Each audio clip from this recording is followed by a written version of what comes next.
అందరికీ నమస్కారం అండి. నందీశ్వరుడి యొక్క జన్మ వృత్తాంతం గురించి తెలుసుకుందాము.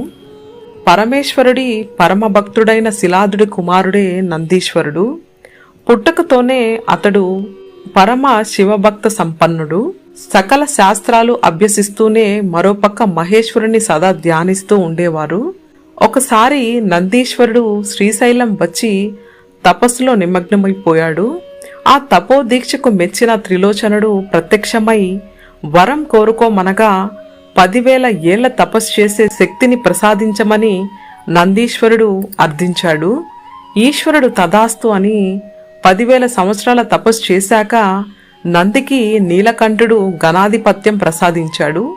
తనకు అత్యంత సన్నిహితంగా ఉండే అదృష్టాన్ని కల్పించాడు. శ్రీశైలంలోనే కొలువు తీరేలా అనుగ్రహించాడు. శ్రీశైల ఖండం అనే కావ్యంలో ఈ వృత్తాంతం తెలుస్తుంది. మహాశివుడు ఎదుట ఉండే నంది ధర్మస్వరూపం. నంది 4 పాదాలు చతుర్వేదాలకు ప్రతీక.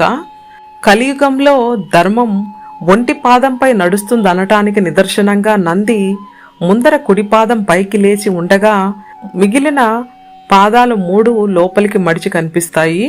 సంధ్యా సమయాన్ని ఆధ్యాత్మిక పరిభాషలో ప్రదోష కాలంగా చెబుతారు. ఈ సమయంలో నందికి విశేష అర్చనలు పూజలు చేయడం సాంప్రదాయం.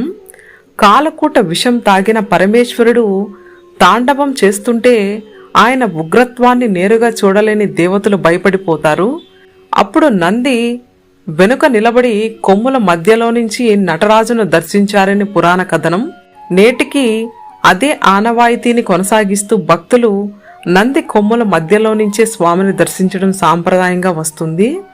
అదేవిధంగా నందీశ్వరుడు ఎంతో మహత్యం కలిగిన వాడని దీక్ష శృంగాయ విద్మహే వేద పాదాయ ధీమహి తన్మో నంది ప్రచోదయాత్ అని ప్రార్థించి ప్రసన్నం చేసుకుంటే ఎంతో శుభప్రదం అని అంటారు.